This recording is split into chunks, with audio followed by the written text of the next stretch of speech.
ঈদে আমরা বাড়িতে যাই, অনেকেই রাস্তাঘাটে চলাফেরা করি, সড়কে বিভিন্ন যানবাহনে উঠি, কেউ বাসে, কেউ ট্রেনে, কেউ লঞ্চে, কেউ বা বিমানে, যে কোনো যানবাহনে চড়ি না কেন, এই যানবাহনে চড়ার জন্য আমাদের কিছু নিয়ম পদ্ধতি রয়েছে, কিছু দোয়া রয়েছে। এগুলো যদি আমরা অনুসরণ করি তাহলে এই যে পবিত্র ঈদ উল ফিতর আমাদের সামনে, আমরা এই ঈদের সময় বা যে কোনো সময় আমরা সড়কে চলাচলের জন্য যদি এই দোয়াগুলো পড়ে আমলগুলো করে যদি সড়কে বা রাস্তায় বের হই, তাহলে ইনশাআল্লাহ যত বড়ই দুর্ঘটনা হোক না কেন আল্লাহ তাআলা আমাকে আপনাকে হেফাজত করবেন।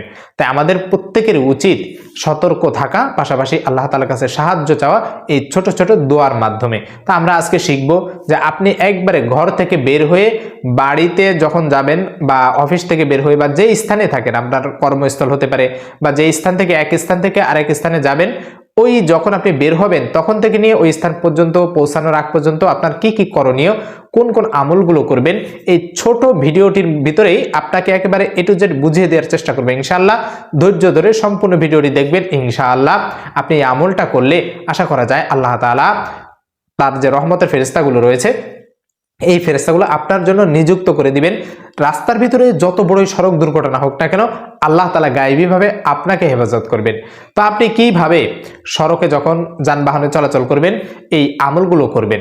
প্রথমত আপনি যখন বাড়ি থেকে বের হবেন, আপনার ঘর থেকে বা যে স্থান থেকে বের হন না কেন, আপনি ঘর থেকে বের হওয়ার সময় এই ছোট্ট দোয়াটা পড়বেন, বিসমিল্লাহি তাওয়াক্কালতু আলাল্লাহ লা হাওলা ওয়ালা কুওয়াতা ইল্লা বিল্লাহ। অন্তত এই ছোট্ট দোয়াটা পড়বেন, বিসমিল্লাহি তাওয়াক্কালতু আলাল্লাহ। যদি বাড়তি এতটুকু পারেন, লা হাওলা ওয়ালা কুওয়াতা ইল্লা বিল্লাহিল আলিয়্যিল আযীম, বা লা হাওলা ওয়ালা কুওয়াতা ইল্লা বিল্লাহ, অন্তত এতটুকু পড়বেন, বিসমিল্লাহি তাওয়াক্কালতু আলাল্লাহ। অর্থাৎ আল্লাহ তাআলার নামে আমি আল্লাহ তাআলার উপর ভরসা করেই আমি বের হচ্ছি বা শুরু করতেছি।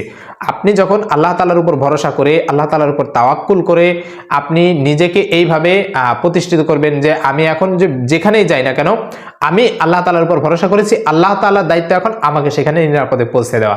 তো আপনি যখন বের হবেন এইভাবে আল্লাহ তাআলার উপর ভরসা করে আশা নিয়ে বের হবেন যে আল্লাহ তাআলা আমাকে নিরাপদে পৌঁছে দিবেন।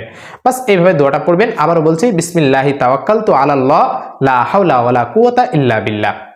এরপরে আপনি যখন যে কোনো গাড়িতে ওঠেন, যানবাহনে ওঠেন, আপনি যানবাহনে যখন উঠবেন, যে পা রেখেছেন, আপনি পা রাখার পরে কমপক্ষে সিটে বসার আগ পর্যন্ত অন্তত মনে মনে 10 বার আল্লাহু আকবার বলবেন। 10 বার আল্লাহু আকবার, আল্লাহু আকবার, আল্লাহু আকবার, এভাবে 10 বার আল্লাহু আকবার বলবেন। আল্লাহ তাআলার নামের এই জিকিরটা করে নেবেন। এরপরে আপনি যখন সিটে বসবেন, বসার পরে এই ছোট্ট দোয়াটা পড়বেন, বিসমিল্লাহির রহমানির রহিম, সুবহানাল্লাযী সাখখার লানা হাযা ওয়া মা কুন্না লাহু মুকরিনিন ওয়া ইন্না ইলা রাব্বিনা লামুনকালিবুন। এইভাবে এই ছোট্ট দোয়াটা বেশি বেশি করে পড়বেন। ইনশাআল্লাহ দেখবেন যে আপনি যখন রাস্তাঘাটে চলাচল করবেন, এই যে ছোট্ট আমলগুলো করলেন, এই আমলগুলো করার দ্বারা আপনার ওই গাড়িও যদি অ্যাক্সিডেন্ট হয়, রোড অ্যাক্সিডেন্ট হয় গাড়ি, কিন্তু আল্লাহ তাআলা অলৌকিকভাবে এই আমলের কারণে আপনাকে সুস্থ রাখবেন, আপনাকে নিরাপদ রাখবেন। এটা পরীক্ষিত একটা আমল। দেখা যায় যে যারা কোরআন গাড়ির ভিতর কোরআন তেলাওয়াত করে, আমল করে, জিকির আজকার করতে করতে যায়, অলৌকিকভাবে আল্লাহ তাআলা তাকে বাঁচিয়ে দেয়। এমন অনেক ঘটনা দেখা যায় যে তার মুখ থেকে এমন ভাষ্য পাওয়া যায় যে আমিও গাড়ির ভিতরে ছিলাম, সামনে থেকে এমনভাবে একটা গাড়ি এসেছে, দেখা গেল দুমড়ে মুচকে গেল, কিন্তু আল্লাহ তাআলা অলৌকিকভাবে আমাকে বাঁচিয়ে দিল। হয়তো সামান্য একটু আঘাত পেয়েছি, কিন্তু আল্লাহ তাআলা আমাকে বাঁচিয়ে দিয়েছে। এমন সাক্ষাৎকার দেখা যায় বর্তমান সোশ্যাল মিডিয়ায়। কারণ এই ব্যক্তি আল্লাহ তাআলার ভরসা, আল্লাহ তাআলার উপর তাওয়াক্কুল করে বের হয়েছে। এমন 2-1 গাড়ির ভিতরে থাকে, আর 2-1 এমন থাকলে ওই গাড়িটাকেও আল্লাহ তাআলা দেখা যায় ওই 2-1 কারণেই নিরাপদ রাখেন। এজন্য প্রিয় দিনী ভাই বোনেরা, আমি আমার জায়গা থেকে এই আমলগুলো করব এবং নিয়ত থাকবে এটা যে আল্লাহ, আমি যেই যানবাহনে চলাচল করি এই যানবাহনে যতগুলো যাত্রী আছে সবাইকে তুমি নিরাপদে বাড়িতে পৌঁছে দাও। এবং যানবাহনে চলাচল অবস্থায় অনেক সময় দেখা যায়, দুঃখজনক বিষয় হলেও, গাড়ির ভিতরে সামনে বিশাল বড় একটা টিভি লাগানো থাকে, সেখানে গান বাজনা, নাটক, সিনেমা চালিয়ে দেওয়া হয়। অথচ এই যে গাড়িটা চলন্ত অবস্থায় যে কোনো মুহূর্তে অ্যাক্সিডেন্ট হতে পারে।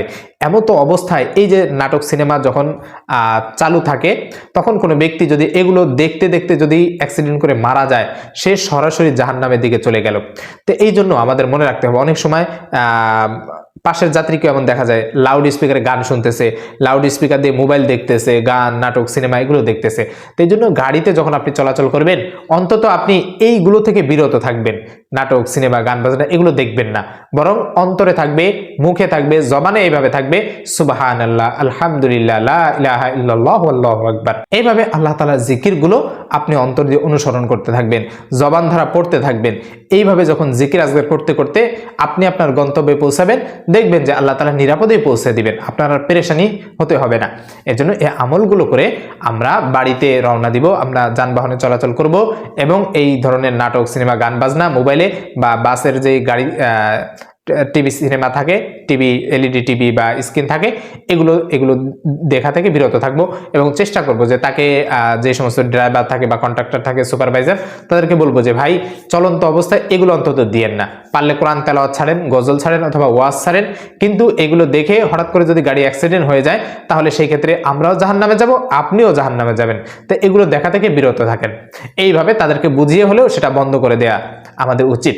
প্রিয় দিনী ভাই বোন বোনেরা, আমরা আল্লাহ তাআলার উপর তাওয়াক্কুল করে সর্ব অবস্থায় আমরা যে কোনো জায়গা যাব আল্লাহ তাআলার উপর ভরসা রেখে, বিশ্বাস রেখে এবং চলাচলের ক্ষেত্রে জিকির আজগার আমরা স্মরণ করব সবসময়। আল্লাহ তাআলা আমাদের সকলকে সড়ক দুর্ঘটনা থেকে, এই ধরনের যত প্রকার দুর্ঘটনা আছে এগুলো থেকে হেফাজত করুন এবং আমাদের নিরাপদে বাড়িতে পৌঁছে দিন।